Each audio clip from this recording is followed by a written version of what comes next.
Today we're back with the next installment of 3 on 3.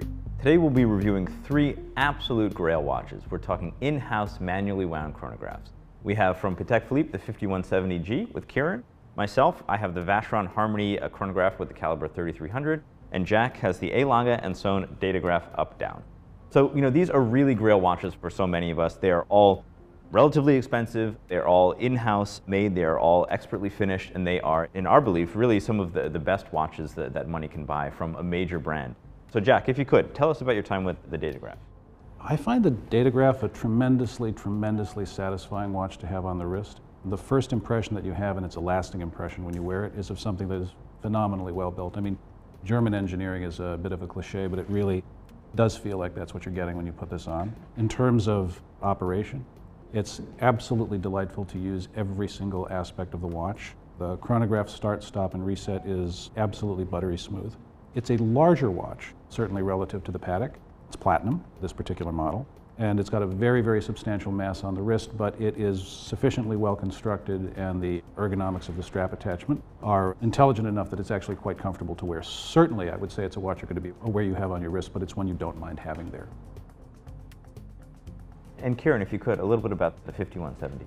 Sure, I had the Patek 5170G, and I think one of the things you notice most about it, in contrast to the Dato, is that it's so svelte. It's a very thin, moderately sized timepiece. It's only 39.4 millimeters in diameter, and it fits very nicely under a shirt cuff.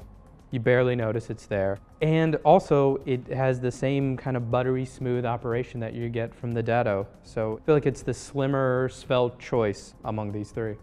Sure, and I spent some time with Vacheron's brand new Harmony chronograph, and this is an interesting watch to me because, the manually wound chronograph is really kind of a tenet of great watchmaking.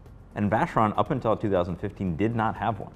They were using Lemania-based calibers for generations. Not that there's anything wrong with that, as they say, Patek was doing it as well. However, with the introduction of the Datograph in 1999, and certainly the 5170 and some other watches from Patek in 2010, it really became apparent that Vacheron was lagging behind the other 2 in this group without their own chronograph. So this was a big deal for Vacheron. It is interesting in that it's a mono pusher with a power reserve.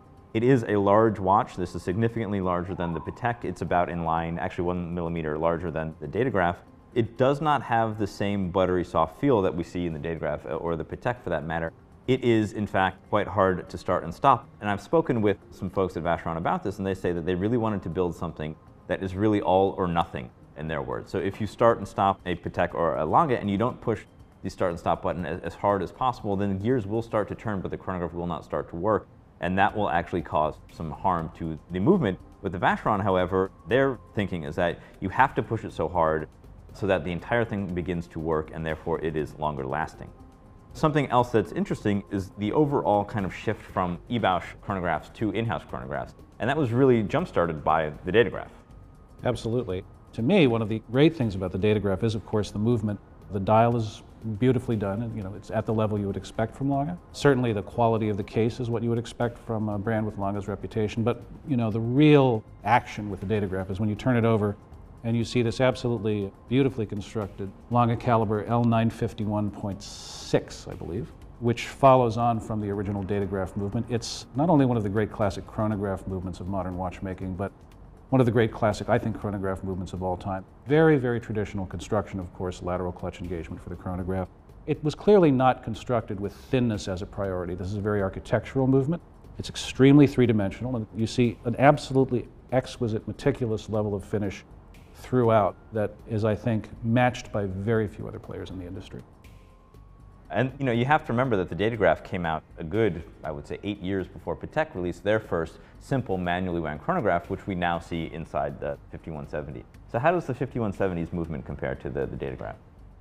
Well, maybe to talk a little bit about the history, like you said, in '99, the Dato came out. The predecessor to this watch, the 5070, came out in '98, and it was using a Lemania movement. And it basically took until 2010 for Patek to upgrade this with an in-house version of the movement. That watch was released in 2010 in yellow gold, and the white gold version came out 3 years later, 2013. This version we see right here with the white gold dial.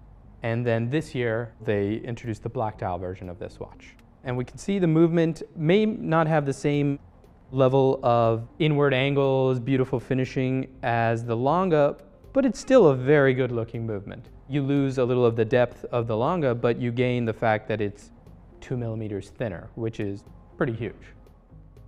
I think to Kieran's point, the Lange is certainly, I would say, the most beautiful movement to look at out of all three, really. However, it is beautiful for a reason. It is so deep that you really gain so much depth in the watch that you lose, in my opinion, some wearability.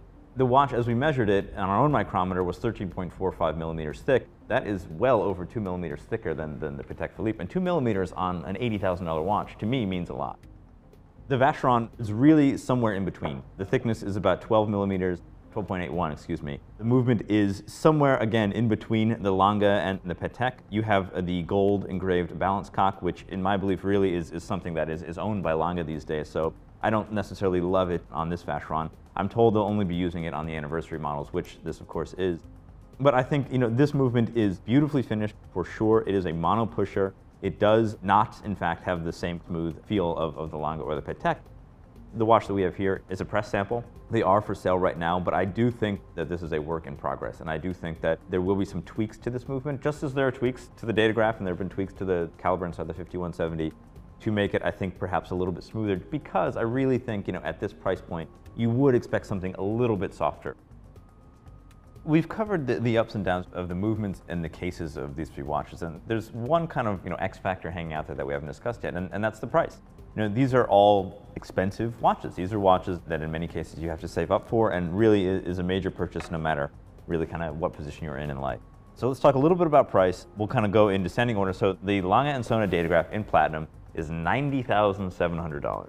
Certainly, and you're obviously paying a premium for the case metal to make it a little bit more of an apples-to-apples comparison in pink gold. The datograph is $72,500, which I would say with the addition of the flyback function and large dates certainly makes it purely from a price point perspective competitive with the Vacheron and the Patek. Sure, and so the Patek is $81,000. That's right, which feels like it's relatively competitively priced compared to these two. I mean, you're going to get the value retention that Pateks tend to have, and it's really kind of a minor premium that you're paying for what is really a much more wearable piece, being so much thinner and smaller in diameter.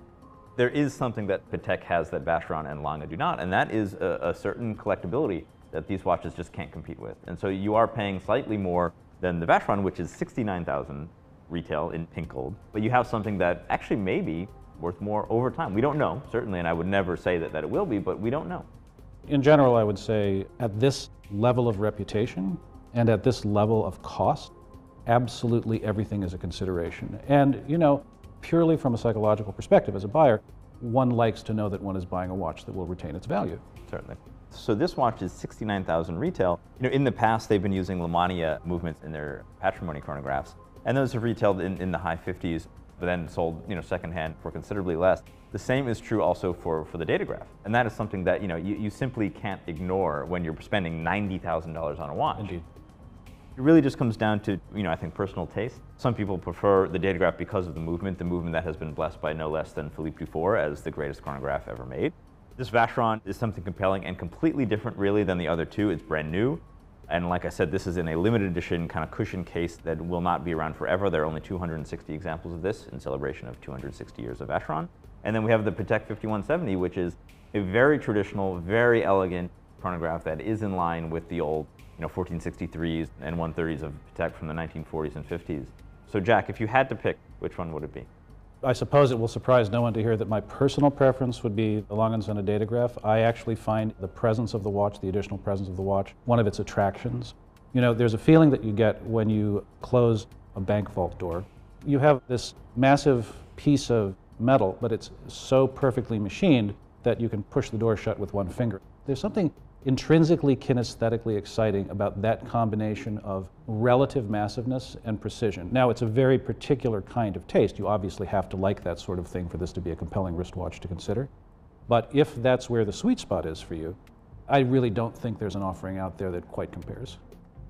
And Kieran, what about you? Well, I think it's always you're on rocky ground when you're maybe disagreeing with Philippe Dufour, but I'd have to go with the Patek. It's just the one that you could wear every day, and it feels so comfortable. You don't even notice it on the wrist, wears so well. And, I love the legibility, and it's just a great watch to wear. Yep. And thickness of a watch is something that is really very important to me. What's funny is that in 2012, the data graph actually got larger in diameter, but in my opinion became even more well balanced. I still think it is quite thick relative to these other two chronographs. That said, the data graph is unparalleled in regards to movement finishing, movement architecture, things like that. If you turn it over, you really understand what makes Lange special. And the data graph is absolutely a very special watch. It just happens to be thicker than the other two. The Vacheron is a completely different watch than the other two for a variety of reasons. The other two are serially produced watches. This is a limited edition celebrating the anniversary of Vacheron Constantin. It is also in a cushion case, which is obviously a totally different type of wear than a round watch. And anytime you move away from a round watch, I tend to think that you're sort of limiting the mass appeal of a watch. Having said that, this movement is something different. It is really an advanced chronograph. It is a mono pusher. It has very special kind of configuration that allows it to last much, much longer. And I think to a chronograph lover, this is really a very special watch.